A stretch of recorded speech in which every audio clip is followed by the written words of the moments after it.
당신은 세상에 얼마나 가치 있는 것을 주고 있는가?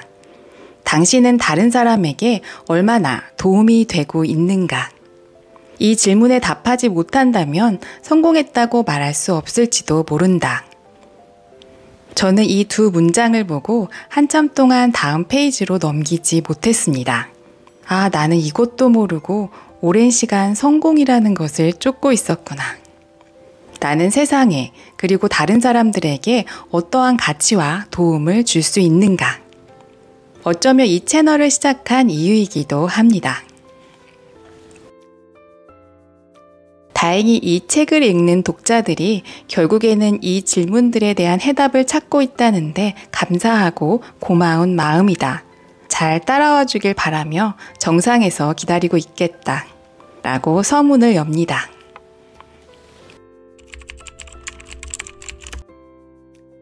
내가 독립했을 때 아버지는 어떤 일을 할 생각이냐? 라고 물어보셨다. 글쎄요, 직원 한 명으로 연매출이 20억 원 정도의 사업을 하고 싶습니다. 라고 대답했다가 너는 MBA까지 땄다는 놈이 사업이라는 게 뭔지 모르는구나. 라고 꾸중을 들었다. 경영 컨설턴트인 친구와도 의논을 해봤다. 내가 기업 회원으로만 3,000개사의 클라이언트를 확보하고 싶다고 했더니 친구가 그건 있을 수 없는 일이라며 어이없어 했다. 무리도 아니었다. 그만큼 비상식적인 목표였기 때문이다. 그런데 오랜만에 발견한 노트를 펼쳐보니 그 황당했던 목표들이 모두 실현되어 있었다. 그것도 나도 모르는 사이에 말이다. 물론 나도 여러 가지 성공 법칙에 관한 책을 읽었다. 하지만 책을 읽으면서도 왠지 믿기지 않은 제목이야. 이렇게 해서 성공하면 고생할 사람 아무도 없지 라고 생각하며 읽곤 했다. 맞다.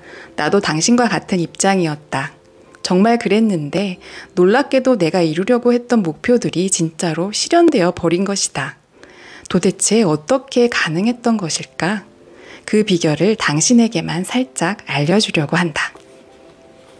목표를 종이에 적으면 실현된다. 다시 한번 반복하겠다. 종이에 적으면 실현된다. 그렇다. 종이에 적으면 반드시 실현된다. 이런 일들이 내게만 일어났다면 굳이 책으로 쓰지도 않았다. 내 체면에 관련된 문제이기 때문이다. 하지만 내 경험담을 강연회와 세미나에서 조심스럽게 이야기했더니 저도 몇 년 전에 목표를 적어두었던 종이를 발견했는데 그 목표들이 전부 실현되었더라고요. 저는 20년 전부터 이 수첩의 목표를 적어왔는데 거의 대부분 달성되었어요. 라고 말하는 사람들이 계속 나왔다. 그거다. 성공한 사람들은 모두 각자의 자리에서 같은 작업을 하고 있었던 것이다. 성공하느냐 못하느냐는 자신의 꿈, 소망, 목표를 종이에 적느냐, 적지 않느냐, 단지 그 차이밖에 없다. 하지만 그런 일은 있을 수 없다고 생각하기 때문에 아무도 시도하지 않을 뿐이다. 1,800억 원의 자산가 패트릭 그로브도 이와 동일한 관점을 가지고 있습니다. 자신의 목표 달성 비결로 저널링을 강조하는데요. 그는 매주 1시간씩 자신만의 시간을 확보하여 원하는 목표를 명확히 설정하고 이를 달성하기 위해 어떻게 하면 될까? 라는 질문을 던진 후 아이디어를 기록하는 습관을 가지고 있습니다. 이러한 저널링을 통해 그는 1년 만에 1,200억 원의 자산을 축적하는 성과를 이뤘다고 이야기합니다. 매주 1시간의 시간을 확보하라. 노트와 펜만 가지고 가라. 왜가 아닌 어떻게 해야 그 목표를 이룰 수 있을지에 대해 생각하고 적어라.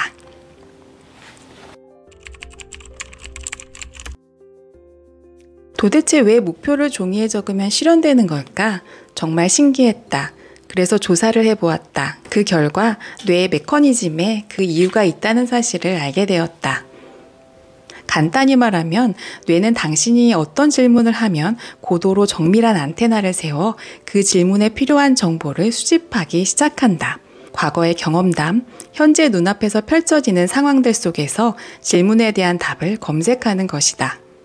뇌는 질문을 받자마자 마치 표적을 쫓는 적외선 유도 장치를 장착한 미사일처럼 답을 탐색한다. 뇌는 이토록 대단한 능력을 갖고 있다. 그러나 유감스럽게도 목적의식 없이 질문하면 뇌는 기능하지 않는다. 눈앞의 정보조차 알아차리지 못한다. 뇌는 일단 질문을 받으면 24시간 내내 쉬지 않고 정보를 처리하면서 답을 찾는 슈퍼컴퓨터다. 특히 실현하고 싶은 것을 종이에 적어서 잠재의식의 목표로 입력시켜 놓으면 뇌는 목표 실현에 필요한 정보를 쉬지 않고 계속해서 수집한다. 그래서 깜빡 잊고 있었는데 자동으로 목표가 실현되는 경우가 생기는 것이다.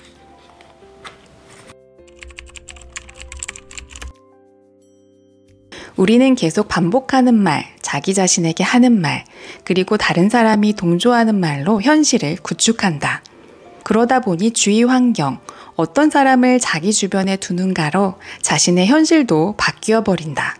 정말 무서운 일이다. 그렇다면 우리에게는 두 가지 선택만 남는다. 다른 사람에게 나의 현실을 컨트롤 당할 것인가, 아니면 내가 나의 현실을 컨트롤할 것인가. 나의 현실은 내가 컨트롤해야 한다. 그렇다면 나에게 도움되는 말을 반복해서 듣고 또 말하기만 하면 된다. 자기 자신에게 최면을 거는 것이다. 현재의식은 잘 모르는 것에 대해 저항해서 새로운 일을 시작하려고 하면 불가능의 방어벽을 쌓는다. 따라서 현재의식이 개입하지 않을 때를 기다렸다가 잠재의식을 프로그래밍 해야 한다. 그때가 언제일까? 바로 잠에서 깨어났을 때나 잠들기 전 의식이 채 깨어나지 않았을 때다. 프로그래밍 작업은 아주 간단하다. 밤에 잠들기 전에 원하는 것을 편안한 마음으로 읽어본다. 소리내지 않고 마음속으로 읽어도 상관없다.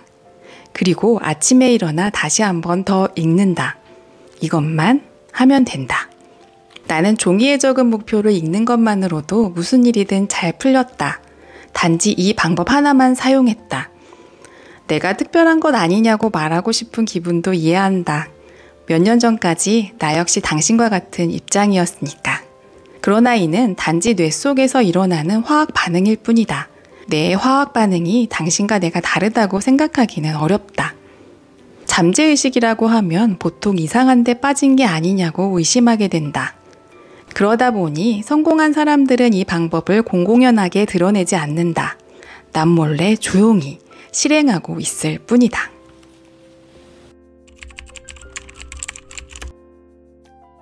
훌륭한 성공 법칙을 배워도 잘 풀리지 않는 사람도 있고 단기간에 좀처럼 성과를 내지 못하는 사람도 많다. 도대체 무슨 이유 때문일까? 성공 법칙을 이용해 뇌에 새로운 프로그램을 깔았지만 아무리 훌륭한 프로그램도 컴퓨터 CPU가 낡으면 작동시킬 수가 없기 때문이다. 새 프로그램을 사용하기 위해서는 CPU 자체의 성능을 개선해야 한다. 그렇다면 당신의 CPU는 무엇인가? 바로 셀프 이미지다. 내가 생각하는 나 말이다. 자기 스스로 평범한 사람이라는 이미지를 가지고 있는 한 당신은 성공할 수 없다. 그때까지 자신을 감싸고 있던 껍질, 다시 말해 셀프 이미지를 넘어서려는 순간 불안해지고 결국 다시 한번 이전의 자신으로 되돌아가려고 한다. 나는 5년 전에 경영 컨설턴트로 창업을 했다. 그런데 초창기에는 고객에게 가르친다는 것 자체가 너무 싫었다. 정신적으로 엄청난 압박감을 느끼고 있었기 때문이다. 당시 나의 주력 상품은 돈 들이지 않고도 고객을 모으는 방법을 가르쳐줍니다였다. 나의 컨설팅 방식은 조사, 분석을 해주고 비용을 받는 것이 아니라 질문을 받으면 그 자리에서 상담을 해주고 상담료를 받는 식이었다.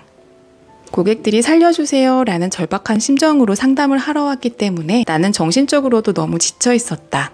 세미나 중간에 휴식 시간이 되면 곧장 대기실로 도망갔다. 점심 식사 시간에도 가능한 질문을 받지 않으려고 강사실에 숨어 있기도 했다. 괴로웠다. 이런 나 자신을 납득할 수가 없었다. 이래서는 안 되겠다 싶어서 나에게 도움이 되는 최면을 걸어보기로 했다. 자, 어떻게 최면을 걸 것인가? 나는 내 마음속에서 직함을 바꿨다. 이전까지 내 직함은 실천 마케터였다. 이 직함이 그대로 나의 셀프 이미지가 됐다. 실천 마케터로서 고객에게 실천하면 성공할 수 있는 방법을 제시했다. 그러나 상세하고 친절하게 가르치고 이끌어주는 것이 내 일이 아니라는 이미지가 내 안에 깔려 있었다. 가르치는 것은 내 일이 아니다 라는 셀프 이미지를 가진 내가 세미나에서 가르치는 일은 정신적으로나 육체적으로 지치는 건 당연했다. 내가 원하는 나가 되기 위해 적절한 직함을 생각해 보았다. 나는 세미나에서 가르치고 있을 때 쉽게 지친다는 것이 문제였다. 그래서 만든 직함이 바로 슈퍼 에너자이징 티처였다. 셀프 이미지를 바꾼 이후 나는 세미나 도중에 화장실에 가는 일이 없어졌다. 아침 9시부터 저녁 6시까지 아무리 물을 많이 마셔도 화장실에 갈 필요가 없었다. 여배우는 촬영할 때 땀을 흘리지 않는다는 말이 있다. 그럴 리 없다고 의심했는데 셀프 이미지가 바뀌니 실제로 얼마든지 있을 수 있는 일이었다. 예전에는 질문이 무서웠다. 그런데 이제는 대환영이다. 무엇이든지 다 물어보라는 자세로 임했다. 나의 세미나에 참석해본 사람이라면 알겠지만 나는 쉬는 시간에도 계속해서 질문을 받는다. 점심시간에도 질문을 받느라 밥을 먹을 시간조차 없다. 누군가는 그래도 괜찮겠느냐라고 걱정할 것이다. 말해두지만 나도 평범한 인간이다. 오히려 체력이 좋은 편도 아니다. 그런데 단지 셀프 이미지를 바꿨더니 자꾸 힘이 솟았다. 전혀 피로하지 않았다고 하면 거짓말일 것이다. 하지만 피곤할 정도가 다르다. 말하자면 상쾌한 피로다. 이런 경험을 토대로 나는 또 다른 성취를 위해 직함을 되도록 많이 만들었다. 그 덕분에 나의 결점을 힘들이지 않고 극복할 수 있었다. 그리고 단번에 내가 원하는 내가 될 수 있었다. 예를 들면 슈퍼 라이터라는 직함이 있는데 문장을 마구 써대는 슈퍼 다작가라는 이미지다. 슈퍼 러빙 파더는 사랑을 주는 아버지라는 의미로 가정적인 셀프 이미지를 갖는 직함이다. 직함을 만들 때 핵심 포인트는 슈퍼 땡땡땡이라는 식으로 자신의 결점을 휘둘리지 않는 인물상을 표현하는 것이다. 다시 말해 슈퍼맨의 강한 면모를 빌려와서 만들라는 의미다.